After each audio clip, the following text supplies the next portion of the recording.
Co je na tomto nejzajímavější je, že já nevnímám nějaký obrovský rozdíl mezi motorem po updateu a před updatem. Ale hlavně mě zajímá, jestli pociťujete rozdíl v tom dojezdu, protože jsem si jistý, že ten dojezd je velice individuální. Zdar, dneska vás tady vítám zase po dlouhé době u mýho auta. Pokud byste o něm chtěli vidět víc, tak už jsem na něm natočil video, najdete ho někde tady v rohu připnutý.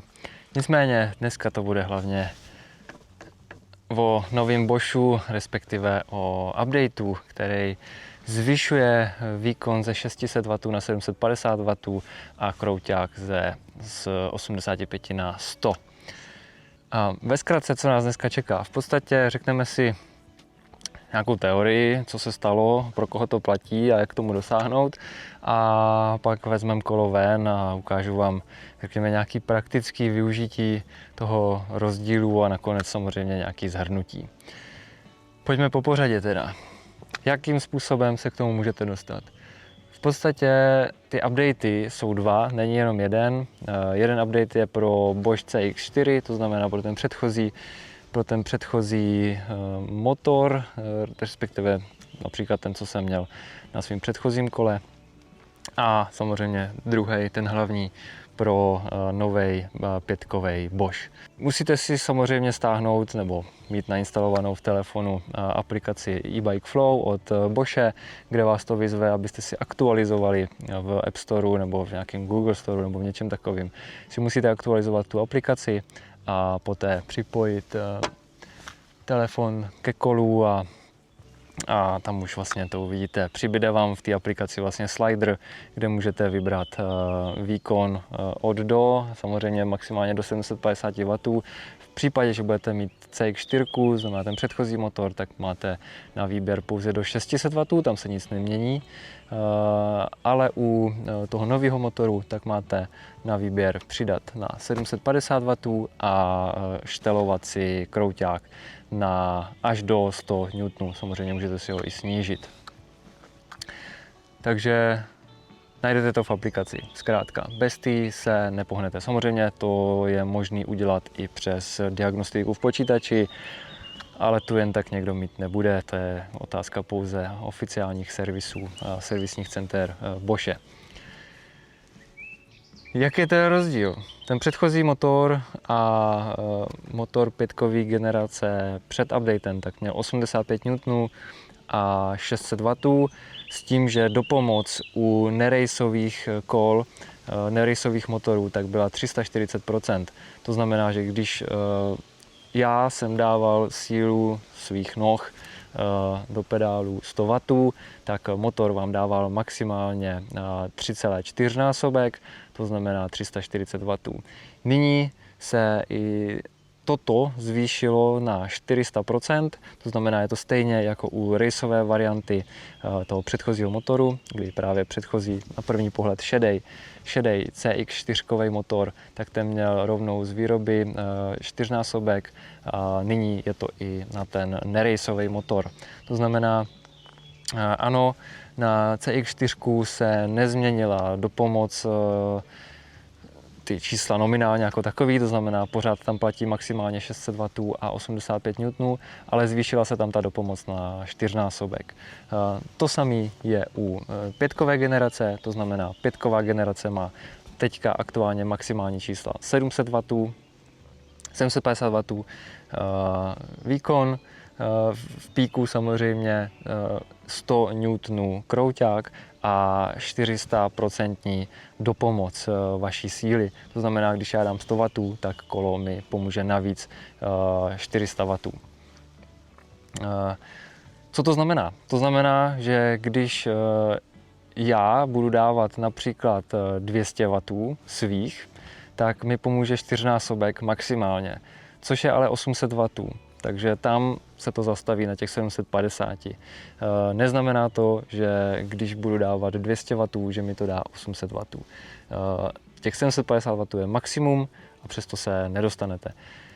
Existují weby, já vám to někde hodím, tady odkaz, německý web, kde měří přímo na nějaký svoji testovací stolici ty výkony těch motorů a oni naměřili lehce míň než je těch 750 W. Takže, což je ale přirozený, těch 750 W je opravdu jako teoretických. Nominálně samozřejmě, nebo ten stálý výkon, tak je pořád to, co platí, to znamená 250 W v dlouhodobém horizontu. No, to by byl ten update jako takovej. Samozřejmě s tím ale ještě přišel jeden mod, který se jmenuje EMTB+. Doteď jsme měli pouze EMTB, teď je tam EMTB+. Jaký je mezi tím rozdíl? V podstatě EMTB+ je, respektive takhle, z těch nejzajímavějších módů dřív na CX4 byl Race, ten byl pouze pro ty šedý závodní motory, Turbo, EMTB, Tour, Eco, nějaký takový, ty už jsou nezajímavý. Nyní tam máme Race, ten pořád zůstává u raceového motoru, který už je taky dostupný, ale pouze na některých kolech, já ho nemám. Takže pořád zůstává Race, pak přišel EMTB+, který by měl být teoreticky v tom píku někde pod tím Racem. Pak je Turbo, EMTB a tak dále, k těm nižším samozřejmě, Tour, Eco a tak dále. Já z těch režimů využívám pouze 3 aktuálně, teď, kdy to natáčím, a to je Auto, EMTB+ a Turbo. Víc těch režimů nepotřebuju. Dokud tady nebyl EMTB+ režim, tak jsem měl pouze Auto a Turbo. 2 režimy. Víc jich opravdu nevyužívám a nepotřebuju. Jaký je mezi tím rozdíl?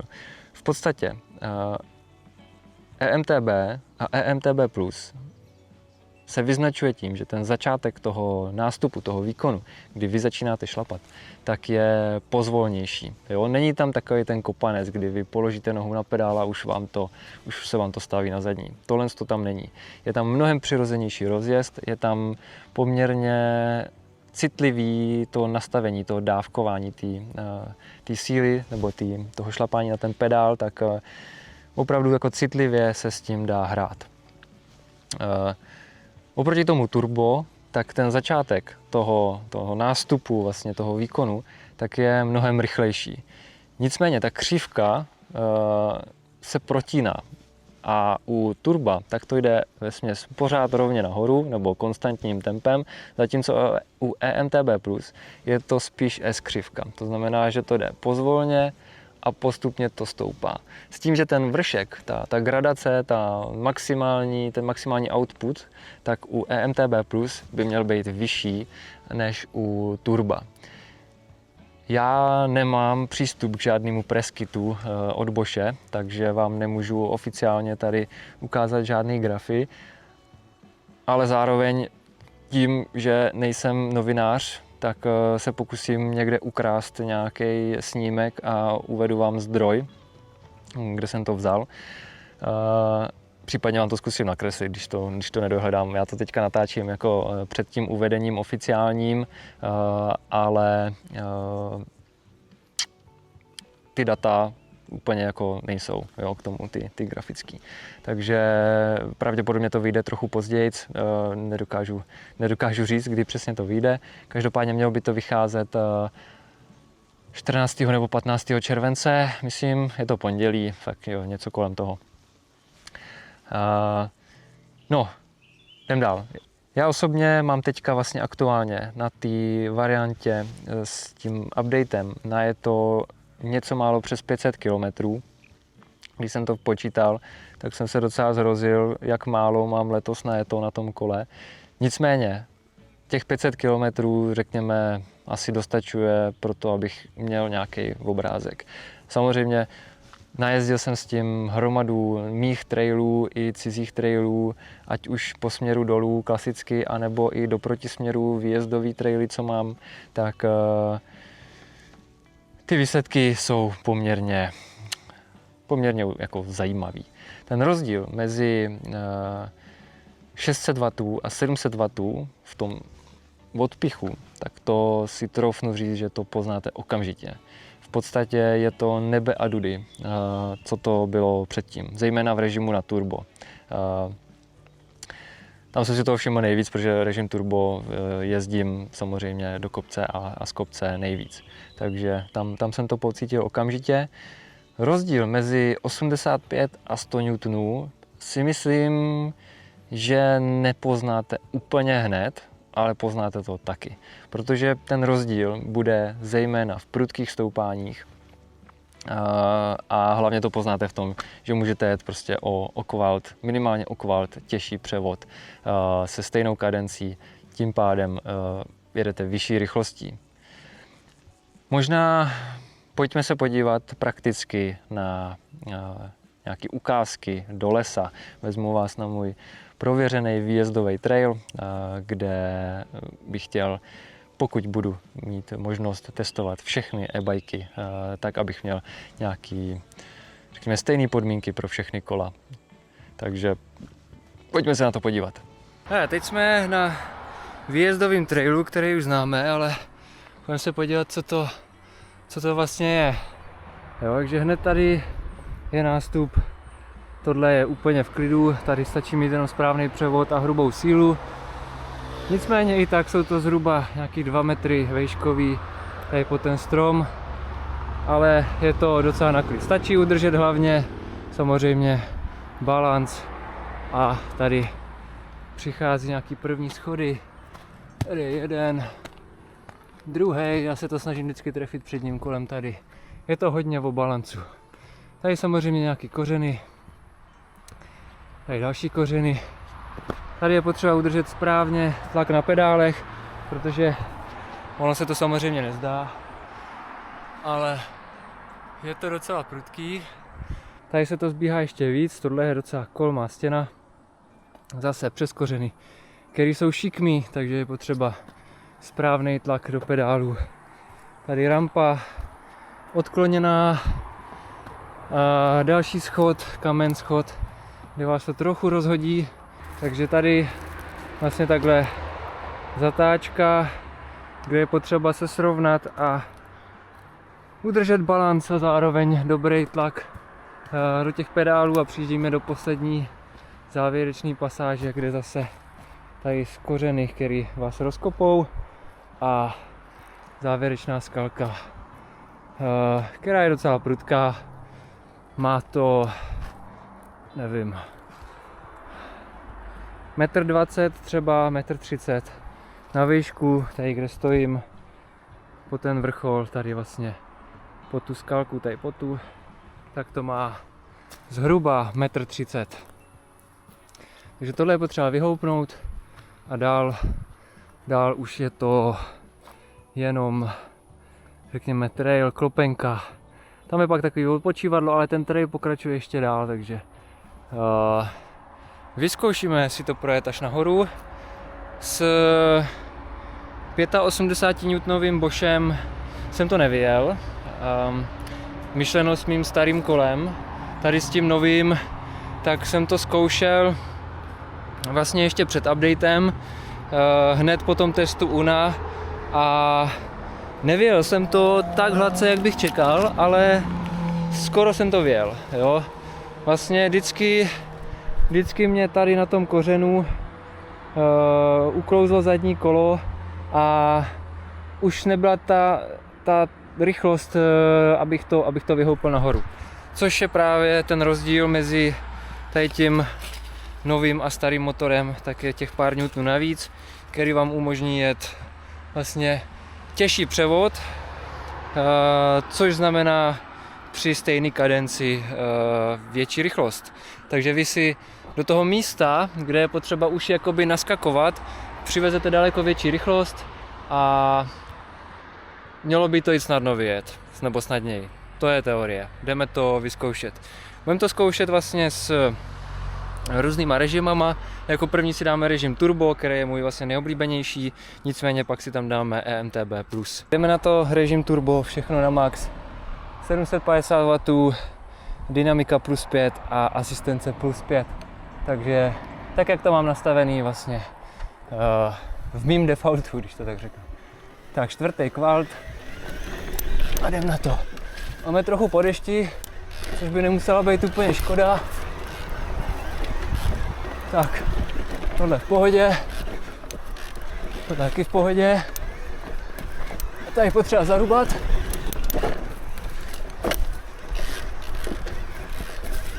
Jo.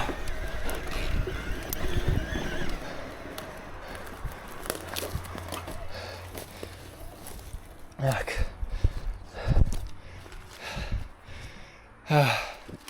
To by byl první pokus a krásně to vydalo, takže jdem dál, teď tam hodíme režim EMTB+, a jdem to vyzkoušet, jaký to bude rozdíl. EMTB+, jak můžete vidět, točivý moment, maximální výkon 750 W, dynamika 0 výchozí a asistence taky výchozí. Zavřít. Tak, teď by to mělo být nastavený. Tak, máme tam modrý režim, který mám nastavený vlastně jako EMTB+. A první pokus na EMTB+, v defaultním setupu. Jsem zvědavý, jaký to bude.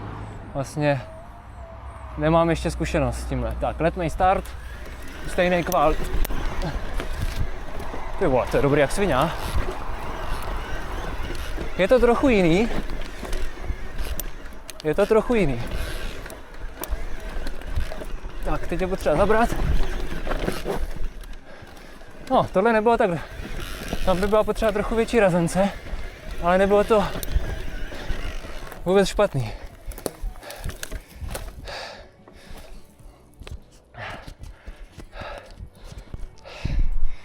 No v podstatě okamžitě je cítit, že to je vlastně jiný. A teďka zkusíme přehodit tu dynamiku. A tady v tom brdku, vlastně, kde je ta rampa, kde je potřeba trochu zabrat, tak bych potřeboval trochu přidat, řekněme, na té razanci, jo, aby to tam nastoupilo trochu rychlejc. Takže s tím si teď budeme pohrát.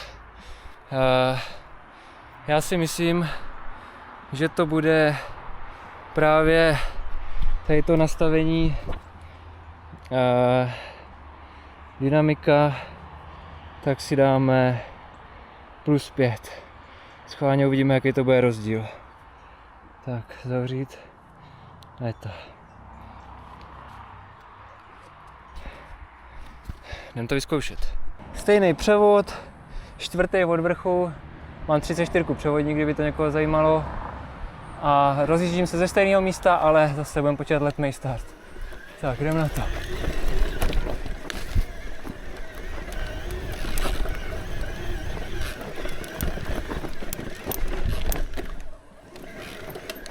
Tak. Teď jsem zaváhal.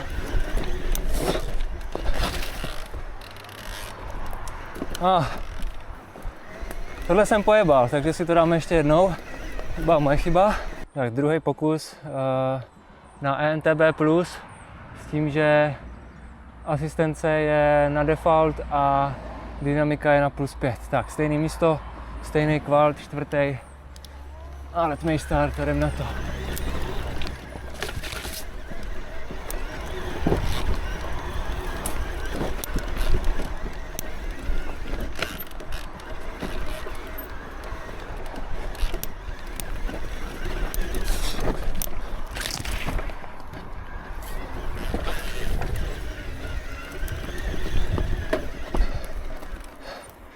Jo, to bylo úplně v pohodě.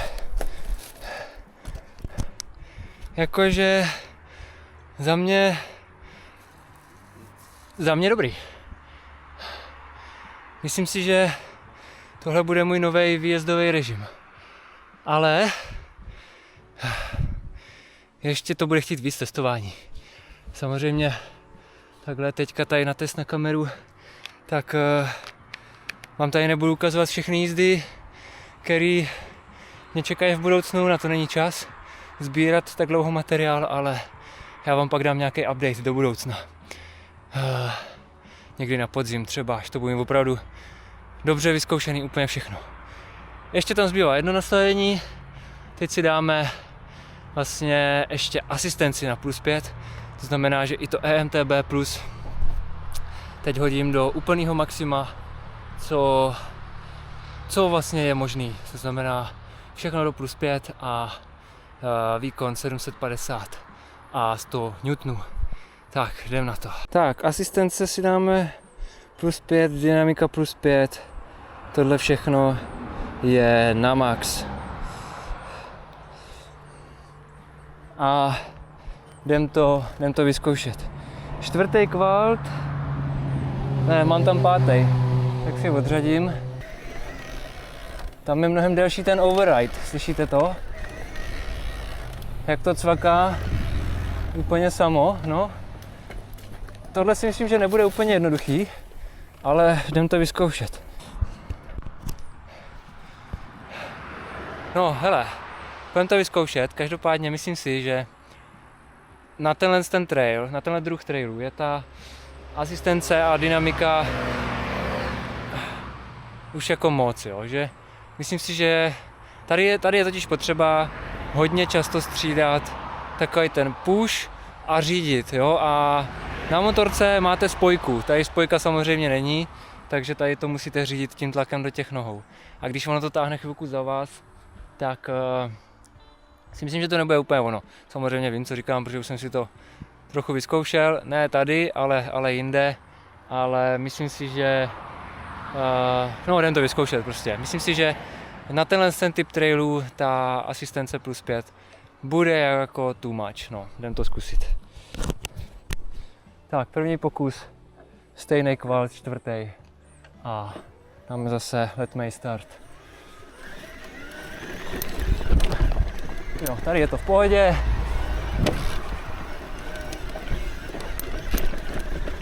Tady je to fajn, ale teď jsem zvědavej tady. Tady musím brzdit, což jsem předtím až tolik nemusel. A teď? No, úplně v pohodě. Jak jste mohli vidět, tak vlastně nevěděl jsem to jenom jednou. A to ještě díky mojí chybě, samozřejmě pořád je tam potřeba ten balanc. Nicméně tenhle trail není tak rozbitej, aby do toho výkonu nebo do té možnosti to vyjet promlouvalo to kolo jako takový.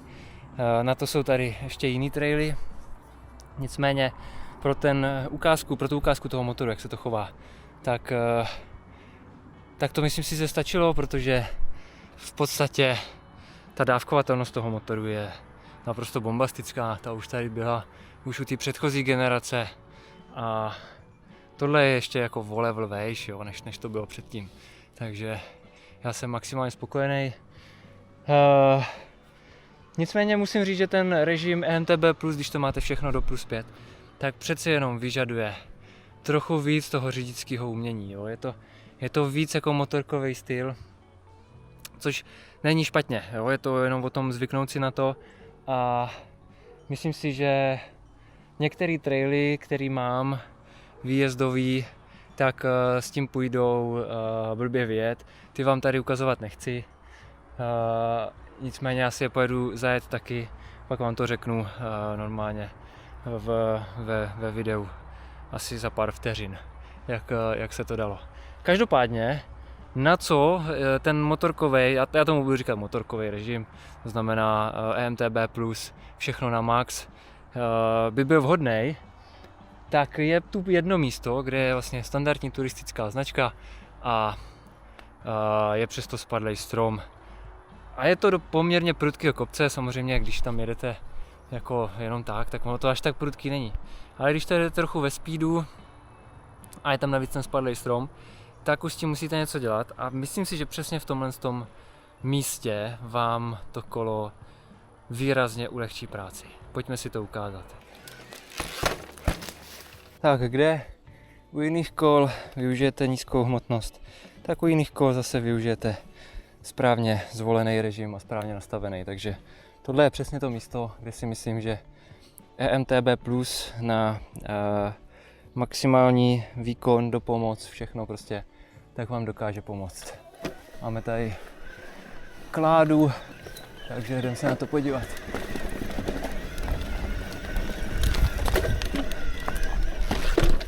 Jo, vlastně úplně na klid. Prostě motorkovým stylem, kdy si nazbíhnete předek a ten motor vám tam prostě ten zadek natáhne a natlačí a de facto vy to jenom přejedete. Za mě super prostě. Tak to by bylo asi všechno z tohohle místa. Jak jste mohli vidět, no, asi jste to mohli jenom slyšet z toho, co říkám teda. Ale ty rozdíly mezi těma režimama jsou, jo. Když jsem vlastně tady tohle zkoušel se starým motorem ještě, tak jsem vlastně nebyl schopný to vyjet, jo, protože tam prostě chybí ten kvalt navíc,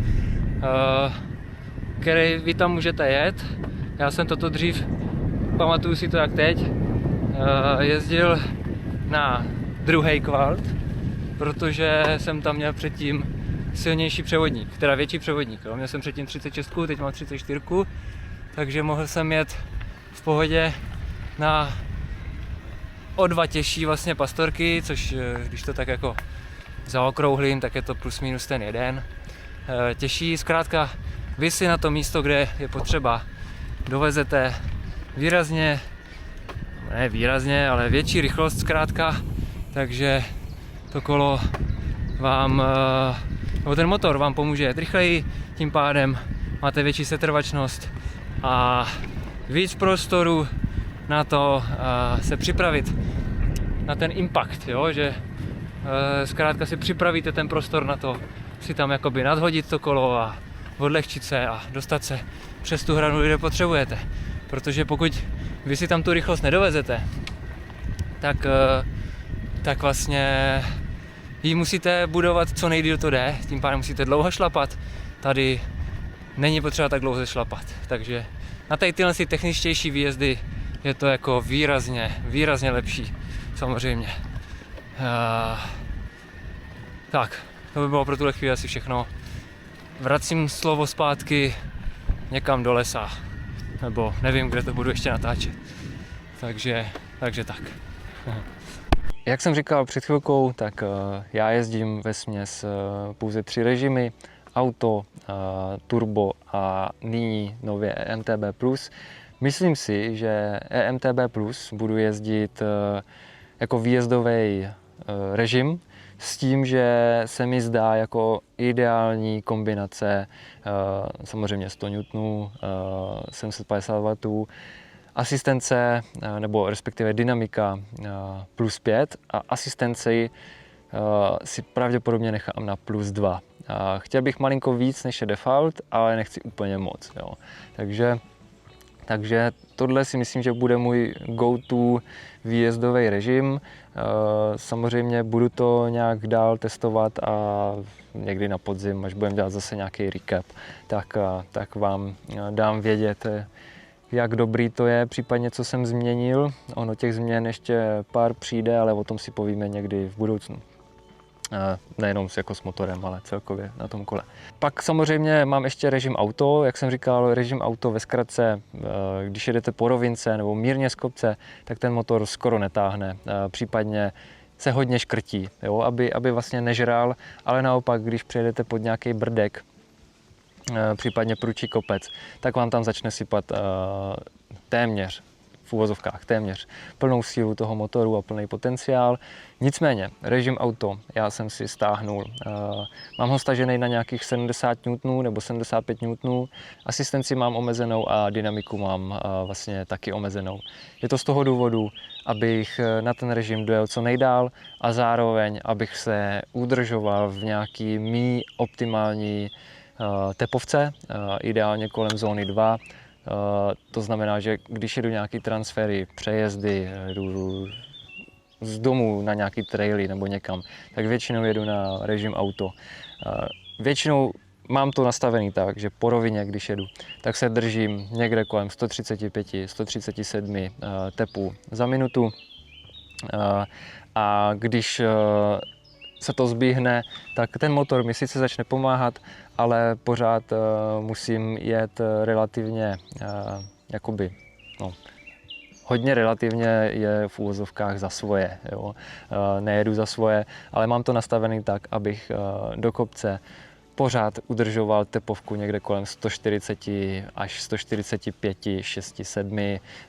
Řekněme, že standardně v sedě, když jedu, tak nechci jít přes 150 tepovku na transferech. Takže režim auto mám udělaný prostě jako tréninkový zóna 2 režim, tak abych, řekněme, udržoval tu hercnu v chodu. Ono to má ještě jako další věci, ale to tady asi nebudem vysvětlovat, nějaký tréninkové metody. Nicméně autorežim používám čistě na přejezdy. Na jízdu do kopce nebo z kopce je to naprosto nudný režim a rozhodně ho nevozím nějak jako účelně jiným způsobem než na ty přejezdy právě. Z kopce dolů ale jezdím jenom režim turbo a myslím si, že to je nejlepší režim, který je na ježdění z kopce dolů. Je to právě proto, že režim turbo v okamžiku, kdy kopnu do pedálu a nemusím otočit nohama o celou otáčku, což právě třeba Uno úplně neumělo oproti, respektive není to věc toho Una, je to věc DJI-ka. DJI-ko, motor DJI jako takovej, tak ten úplně neumí přesně takový to popošlapování, co Bosch zvládá naprosto perfektně. Takže z kopce dolů jezdím pouze na režim turbo, mám ho nastavený samozřejmě všechno na maximum, to znamená asistence a dynamika plus 5, 100 N, 750 W. A je to přesně proto, abych, když najíždím do nějaké zatáčky nebo vyjíždím ze zatáčky, kde je potřeba naprudko brzdit a jedete jako zpomaleně, tak vy si do toho jenom kopnete a ono vás to vystřelí z té zatáčky. Tohle je věc, která mě na těch Ečkách neskutečně baví. Je to o tohle je to přesně jiný, než je ježdění na normálním kole a mega mě to baví. Hrozně si to užívám, tady tohle. Občas se stane, že když jedete do kopce, když jedete z kopce, je tam nějaká prudká zatáčka a hodně to drncá, tak a vy si do toho nešťastnou náhodou třeba nebo nechtěně přikopnete, tak vás to může vytáhnout ven z té zatáčky, jedete mimo trať, jo. Což se mi několikrát jako už stalo a předpokládám, že se mi to i několikrát bude stávat i do budoucna, ale tak to prostě je potřeba se s tím trochu naučit zžít a nějak s tím fungovat. Je to v pohodě. Pojďme si ukázat asi takovou typickou jízdu na trailu z kopce dolů, kde je to spíš jako e-bikový trail už dneska za mě, nebo takhle. Není to e-bikový trail, je to normální trail jako všechny ostatní, ale jsou tam e-bikové prvky, kde jsou vlastně výjezdy, sjezdy, prudký sjezdy, pasáže, kde brzdíte skoro do nuly a výjezdy ze zatáčky, tak tam si řekneme asi víc, jaký to vlastně je. Ten důvod, proč jezdím na turbo z kopce dolů, tak je hlavně v té reaktivitě. Což si předvedeme za malý okamžik.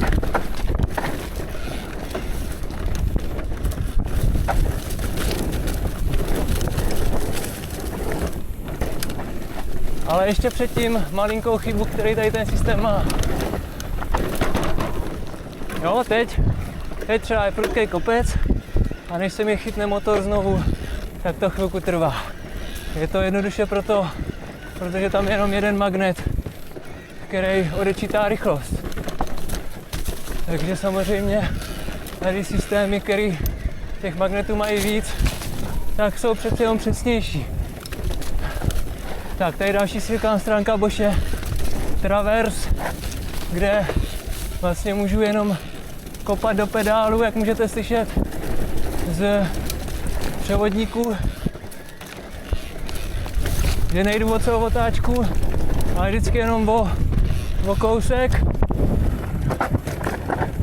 Tak a teď bude znát ten největší benefit toho turba. Prudkej sjezd, brzda skoro do nuly. A teď potřebuji šlápnout a ta reaktivita je tam prostě okamžitě. Prostě to vystřeluje ze zatáček, stačí se do toho jenom trochu opřít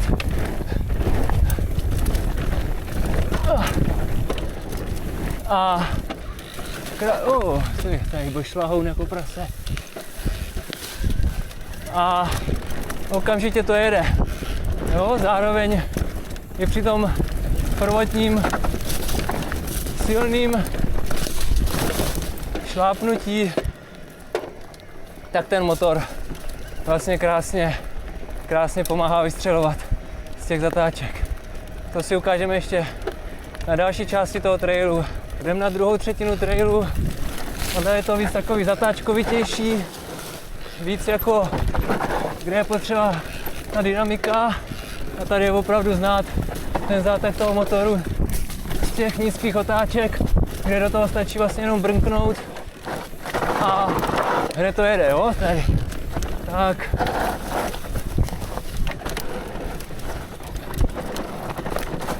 Jo, jenom si do toho drbnu vždycky. V podstatě posunu kolo z nuly, drbnu si teď a vlastně jedu, jo.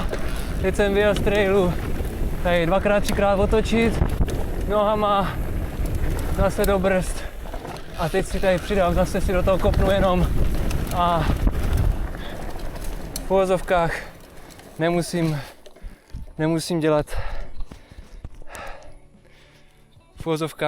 dělat nic pro to, abych se vlastně nějak rychle rozjel, protože to turbo má tu schopnost, že každý to položení té nohy na ten pedál, trošku ráznější samozřejmě, tak vás okamžitě žene do toho maximálního krouťáku a do maximálního výkonu, takže potom nemusíte tak silně šlapnout a přitom se rozjedete velice rychle. Takže přesně proto jezdím turbo z kopce dolů. Tak, jdem dál. Poslední věc, kterou bych tady asi chtěl zmínit, tak je dojezd.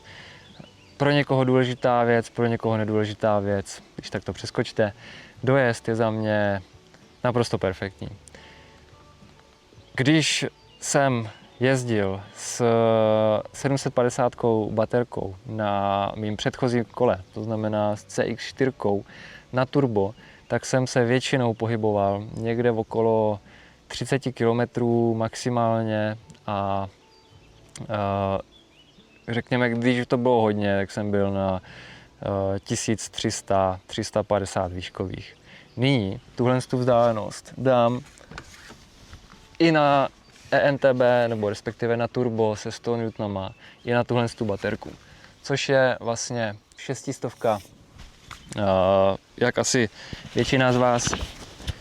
většina z vás ví, tak já ty baterky mám dvě, mám 600 a k tomu mám ještě 800. Ten rozdíl je v tom, že na dílku jsou stejný, rozdíl je v tom průřezu. No a samozřejmě rozdíl ve váze, protože ta 600, tak ta má o 900 gramů míň.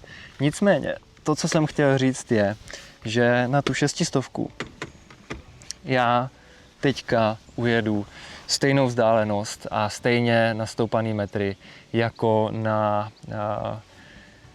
tu 750 s tím, že tady máte výkonnější motor a je to poměrně příjemný benefit. To znamená, že naprostou většinu blindur objedu na tu malou baterku, která má o necelý kilo míň teda.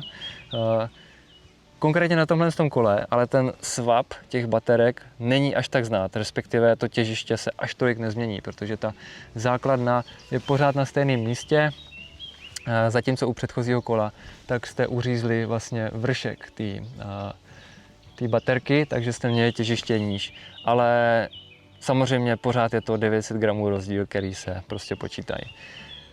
Na druhou stranu dávám tady nějaký screen, kolik je můj rekord na 700, na tu 600, kde jsem si na to dal záležet a nějak jsem to objektivně měřil, s tím, že při tomhle testu mi zbylo 8% baterky.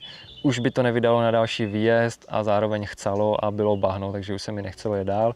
Nicméně ty výsledky nebo ten dojezd je opravdu jako perfektní na tu 600. Na tu 800 už je to ale trochu jiná písnička, tam ten dojezd je jako opravdu za mě naprosto dostačující a enormní.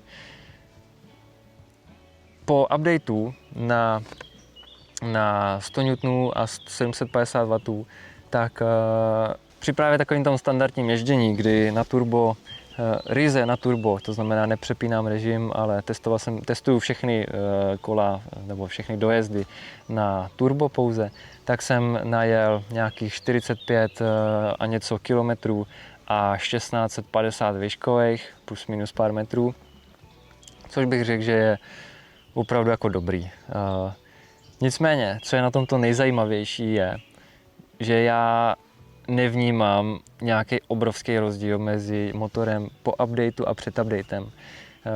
Tady já vám tady nedám, mapu vám tady samozřejmě nedám, ale nějaký screen ze Stravy vám tady hodím, tak když jsem měl tu stejnou trasu na neupdatovaným Boši, respektive rámcově stejnou trasu, když jsem měl tu stejnou trasu s neupdatovaným motorem, tak jsem byl o 50-60 metrů výškových víc a na vzdálenost tak o nějaký 2 kilometry. Což za mě jako není něco, co bych musel řešit nutně. Samozřejmě je to rozdíl, ale není to nic, co bych musel řešit. Takže za mě ten dojezd je opravdu skvělý. Tahle teorie, nebo hypotéza, tak to mi potvrzovali i další jezdci, kteří mají tady tohle kolo už nějak podíl, a za mě je to fakt super. Je to zejména tím, že ty normativní nebo ty nominální hodnoty, které jsou, řekněme, ten stálý výkon a stálý krouťák, tak ty se pohybují pořád plus minus stejně. Jediný rozdíl de facto je v tom vnímání nebo toho nástupu toho výkonu. Samozřejmě, když budete drtit pouze kopec, který bude mít 1000 výškových a pojedete to na nejlehčí převod nebo na ty lehčí převody, tak tam to budete ždímat fest a tam ty rozdíly asi budou poměrně citelný. Nicméně na takovýto normální ježdění, to, co jezdím já, to znamená jedu z baráku na traily a zpátky a pohybuju se takhle někde okolo té vzdálenosti těch 1500-1600 výškových, tak tam ten rozdíl za mě je nulový, prakticky nulový. Zkoušel jsem samozřejmě při nějakým, nebo takový to úplně typický, co jezdím já, tak je, že střídám ty režimy hodně s tím autem a do výjezdu samozřejmě tak dávám ten ENTB Plus režim a do sjezdu to turbo. Tak můj rekord, co jsem aktuálně zatím najel nejvíc, tak můj rekord vlastně, co jsem najel teďka nejvíc, tak je nějakých 66 celých něco kilometrů a necelý 2000 výškových. Už jsem jako doufal, že to přehoupne ty 2000, ale nepovedlo se. Mimochodem teď se dívám do Stravy a bylo to 4hodinová výška, průměrnou rychlost jsem měl 16,5, jezdil jsem samozřejmě hodně po trailech a i power stage a průměrnou tepovku jsem měl 133, takže naprosto většinu času, tady mě to říká 85% času byla zóna 2, to znamená, jsou ty přejezdy a tady tyhle ty věci. Pak je tady poměrně hodně procentuální čas v zóně 4 a v zóně 5 nic, takže opravdu jsem se spíš jako vezl, ale i tak bych řekl, že to je velice, velice dobrý výsledek. 67 km, no, skoro 1986 výškových. Takže myslím si, že ty 2000 jsou úplně reální, jako v pohodě, když bych si trochu víc dával, jak na tom najedu, prostě 2500 úplně jak nic, jo. Ale to zase jako nechci, jo. Jak jsem říkal, chci si držet tu tepovku někde kolem té zóny 2, když jedu přejezdy, samozřejmě z kopce jedu prostě, když jedu takhle jen tak nejedu úplnej šrot, ale jedu tak nějak jako rychle. A většinou, když jedu nějakou power stage, což v témhle výšce byly i power stage, tak ty jedu úplně na šrot. To znamená tak, abych jel jakoby závodní tempo. To by bylo asi k dojezdu. Doufám, že to není moc zmatečný. Tady bych ještě zmínil jednu věc, která samozřejmě není jako úplně ideální, ale z dlouhodobého hlediska je to asi za mě správný, tak je doba nabíjení té baterky.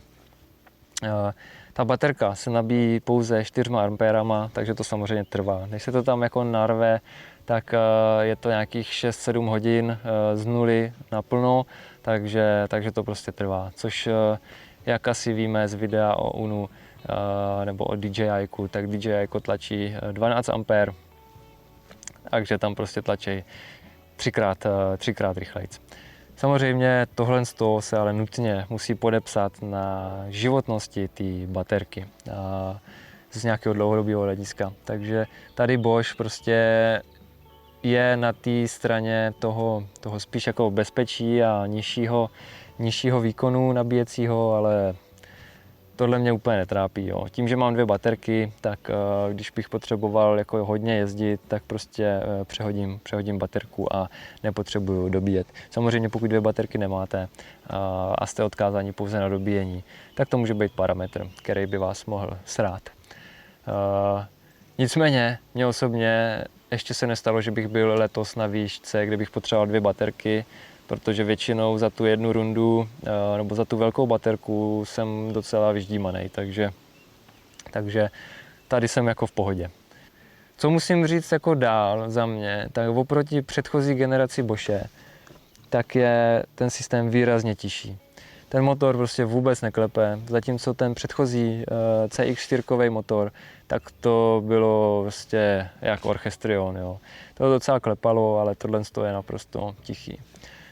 Pojďme k nějakému závěru nebo nějakému závěrečnému hodnocení celého toho motoru nebo toho updateu jako takového, kde jsem to chtěl jako vzít i s nějakým pohledem na ten motor jako takový. Řekněme, pokud se teďka aktuálně rozmýšlíte mezi 5 a 4, tak to hodně záleží na vašem jízdním stylu. Pokud hodně jezdíte do kopce, trialové věci, power stage, prostě takový ten sportovně závodní jako režim, to, co jezdím já, tak ta 5 je úplně ideální. V takovém případě bych se fakt nerozmýšlel nad 4kovým motorem a šel bych do kola, který bude mít 5kový motor. Pokud ale jezdíte na výlety a tohle úplně neřešíte, tak bych se klidně na ten 5kový motor teďka aktuálně vyprdl. Využil bych slev obchodníků, protože ty kola s tím 4kovým motorem se vyprodávají za docela dobrý peníze. A prostě bych šel do té 4.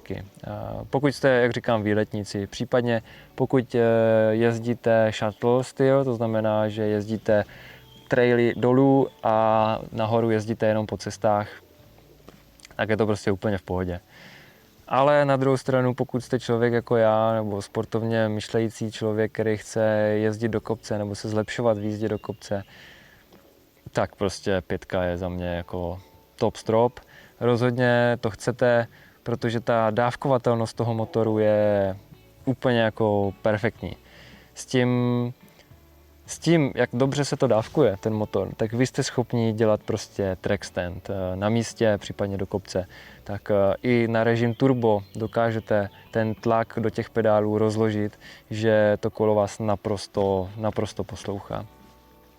Samozřejmě, jak jsem říkal v tom videu, respektive v té části, kde nastavujeme ten motor na NTB Plus na maximální podporu, kde je právě nejdelší ten override, kdy vy vlastně jenom šlápnete a to kolo nebo ten motor se roztočí na poměrně dlouho, tak tam byste potřebovali, řekněme, spojku jako na motorce, což je dobrý, řekněme, v nějakých rovnějších a víc do kopce a silovějších jako výjezdech. Na druhou stranu v techničtějších a v trialovějších věcech, kde si musíte víc hrát s tím kolem, tak to může být spíš pro hůř. Na druhou stranu ale si myslím, že to je věc jenom zvyku, takže naučit se s tím půjde dát. Ten motor má opravdu na ten, zejména na ten EMTB režim, ne EMTB plus režim, tak má obrovský potenciál, ale s tím, že se je potřeba na to zvyknout a je potřeba se s tím naučit jezdit. Tohle je moje rezumé. Za mě opravdu vynikající motor. Teď asi věc, která nevím, jestli se hodí nebo sluší, ale je mi to jedno, říct, co je vlastně lepší. Je lepší Bosch, anebo je lepší DJI? Teď, v tuhle chvíli. Zase, je to hodně o tom, kde budete jezdit a co budete jezdit. Člověk jako já, který jezdí hodně v terénu, hodně do kopce, hodně triál, tak už musíte prioritizovat. Protože oba ty motory jsou jako úplně skvělý. Jako fakt jsou 50-50, řekněme overall. Ale jsou tam jisté věci, které vás můžou naklonit na jednu nebo na druhou stranu. Každá mince má ruby líc. Takže co má Bosch a nemá to DJI? Bosch má výrazně delší režim override, což je za mě docela podstatná věc, protože jsou výjezdy, kde bych to opravdu jako ocenil. Takže v tomhle tom, pokud hledáte kolo nebo schopnosti toho kola, aby to kolo vlastně dokázalo jet opravdu dlouho na jedno šlápnutí, tak Bosch je pro vás. Je to ten motorkový režim, o kterém jsem mluvil právě v té pasáži v lese.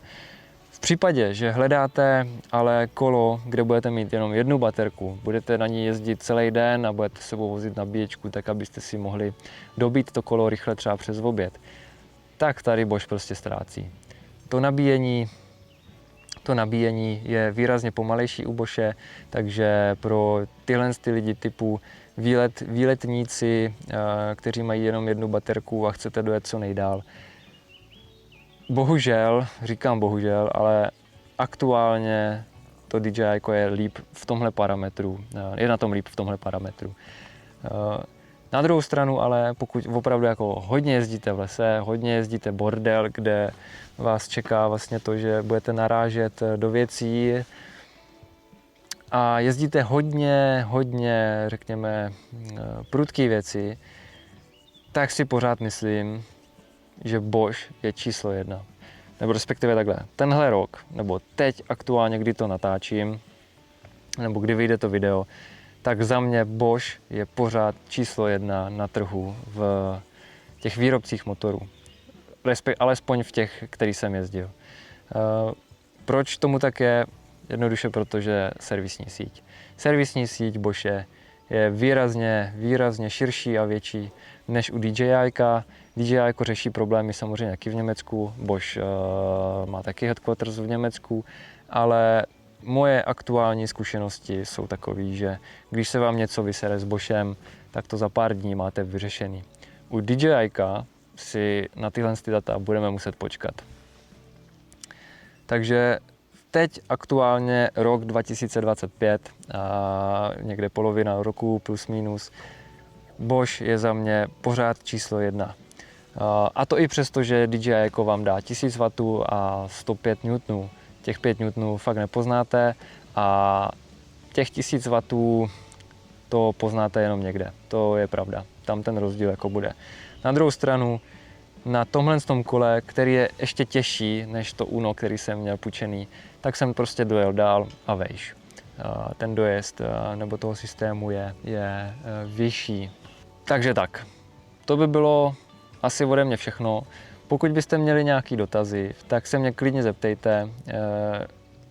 Snažím se to natočit tak nějak jako narychlo krátce, ono to samozřejmě klasicky bude dlouhý, ale určitě jsem vynechal hromadu věcí, takže když tak se na ně zeptejte v komentářích. Přemýšlím, že bychom si za pár týdnů, dní možná dali nějaký otázky a odpovědi, které jsou v komentářích napříč všemi videi v komentářích, na který by bylo možná dobrý veřejně odpovědět, tak aby se to nedozvěděl jenom ten korespondent, který mě ten komentář psal. Takže pokud tady budete mít nějaké otázky, házejte to dolů, Já to sesbírám, budu se na to snažit odpovědět jak vám v tom komentáři, tak potom v nějakým tom otázky a odpovědi.